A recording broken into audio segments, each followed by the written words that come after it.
வணக்கம்.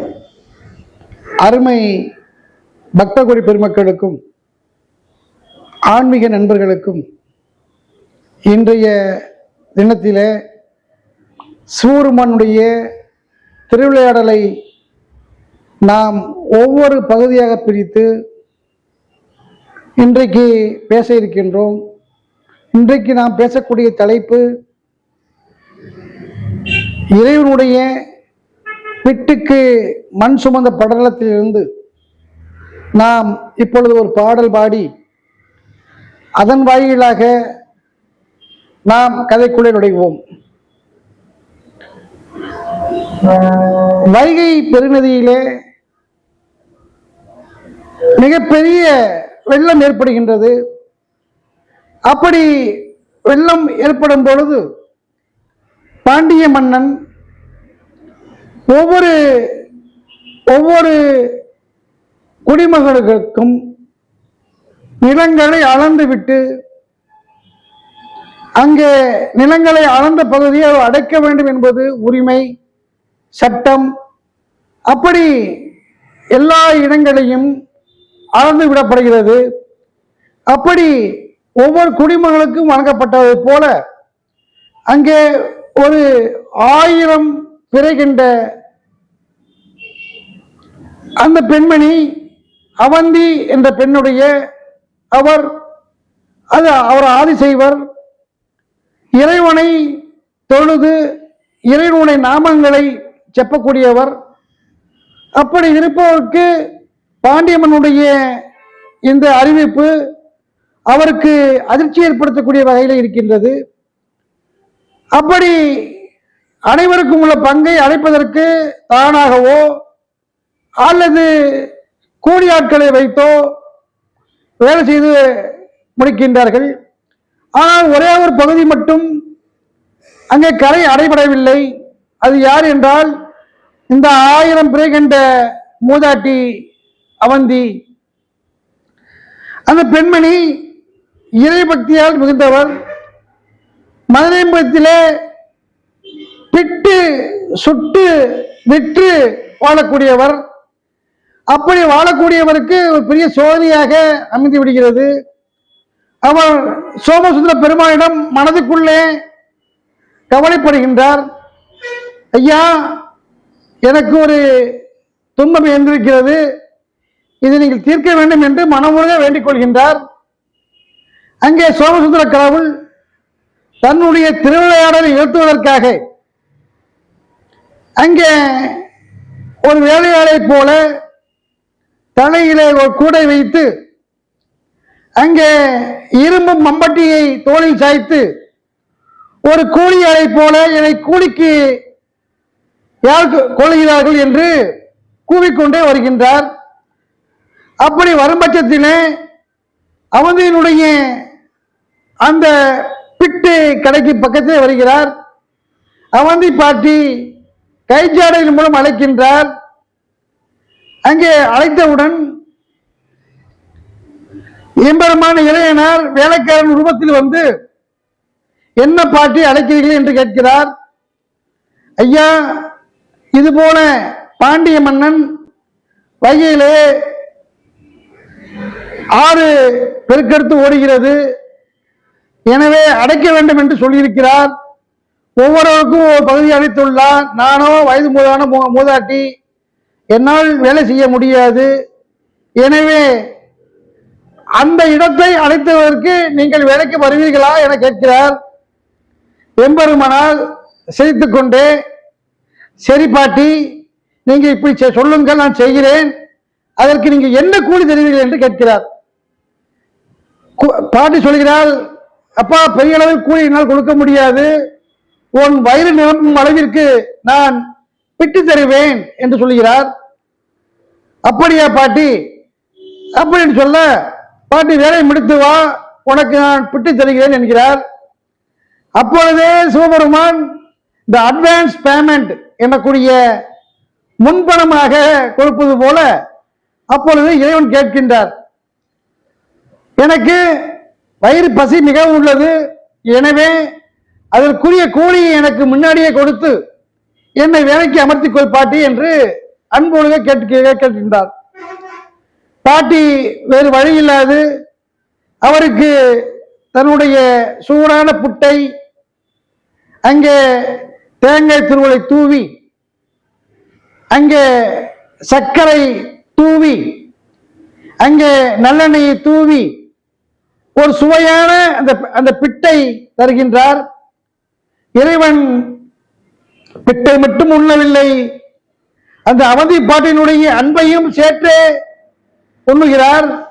அவருக்கு மற்றற்ற மகிழ்ச்சி. ஒரு பக்தியுடைய கைகளாலே உணவு உண்பது என்பது அவருக்கு மிகப்பெரிய அளவில் மகிழ்ச்சி. பிட்டை சாப்பிடுகின்றார். பிட்டு சாப்பிட்டு முடிந்தவுடன் அருந்த நீர் தருகிறார். அப்படி நீர் தரும் பொழுது அந்த இடத்துல நீரை குடித்துவிட்டு அங்கே கரை அடைக்கிறதற்காக செல்கின்றார். செல்லும் பொழுது அந்த மூங்கில் கூடையையும் அந்த மம்புட்டியையும் தோளிலே சுமந்த வண்ணம் செல்கின்றார். அங்கே போன உடனே எம்பெருமான் இளையனாருக்கு சிவபெருமானுக்கு தூக்கம் கண்ணை சுழற்றுகின்றது. உண்ட மயக்கம் தொண்டனுக்கே என அங்கே தன்னுடைய தலைப்பாகையை அவிழ்த்து அங்கே உதறி அங்கே படுக்க ஆரம்பிக்கின்றார். அப்பொழுது அந்த நிகழ்வின் போது பாண்டிய மன்னன் தன்னுடைய பரிவாரங்களுடன் அமைச்சர்களுடன் பிரதானிகளுடன் அங்கே நடந்து வருகின்றார். அப்படி நடந்து வரும் பட்சத்திலே ஒரு பகுதி மட்டும் அடையவில்லை. அங்கு உடைப்பு ஏற்பட்டு மதுரை நோக்கி வெள்ளம் வந்துவிடும் என அவர் சிந்தித்துக் கொண்டே வருகின்றார்.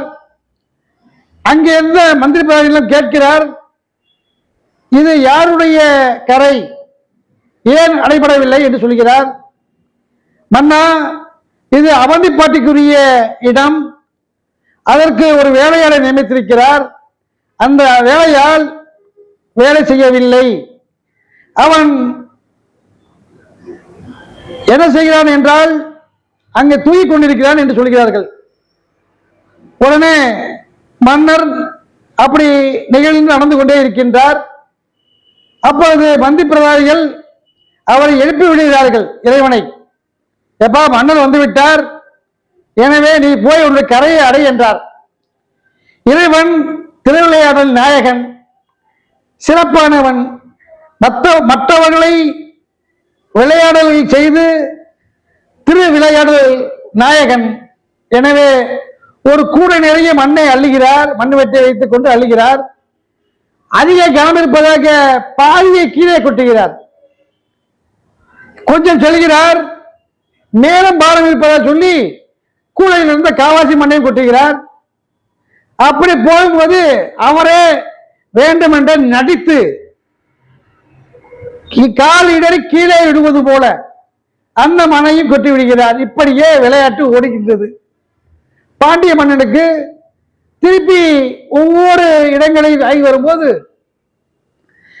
அங்கே இருக்கிற மந்திரி பிராணிகள் இந்த வேலையால் தூங்கிக் கொண்டிருந்தான், இப்போது வேலை செய்யாமல் விளையாடி கொண்டிருக்கிறான் என்று பாண்டிய மன்னனிடம் சொல்லவும் பாண்டிய மன்னனுக்கு கோபம் தலைக்கு ஏறுகிறது. அப்பொழுது தன்னுடைய தங்க பிரம்பை எடுத்து இளையனார் சோருமான் சோமசுந்தர கடவுளுடைய முதுகிலே விட்டு எரிகிறார்.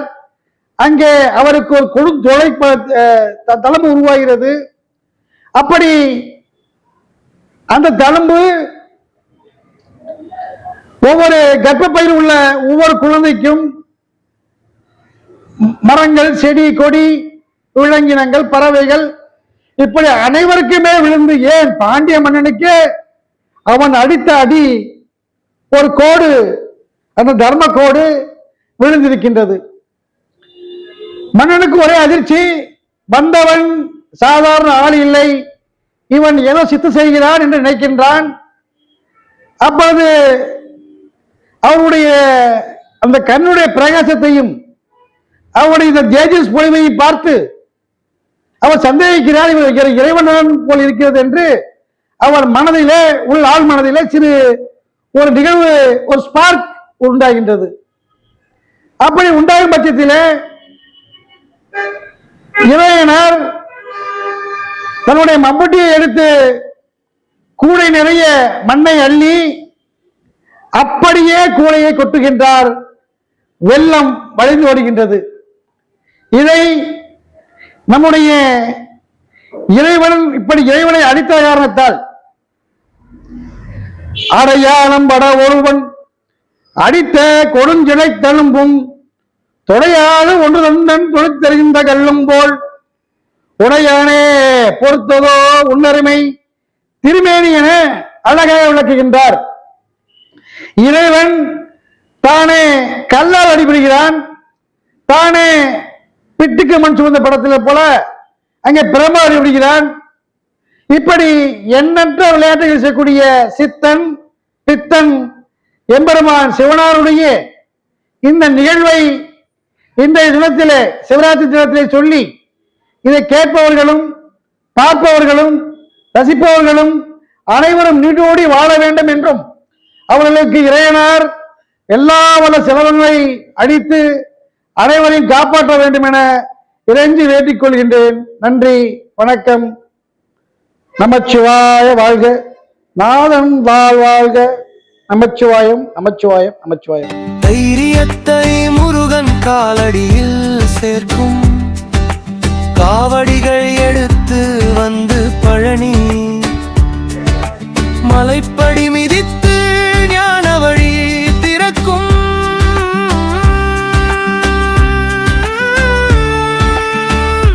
சென்னிமலை படிகள் எல்லாம் கந்த சஷ்டி புகழ் பாடும் மருதமலை குன்றுகளில் மருத மரங்கள் முருகனின் பாமாலை பாடும் பொதிகை மலை தமிழ் கூட குற்றால வருவியில் குளிக்கும் தேனருவியில் ஓடும் நீரில் தமிழ் வந்து கலக்கும் குற்றால வருவியின் சாராளி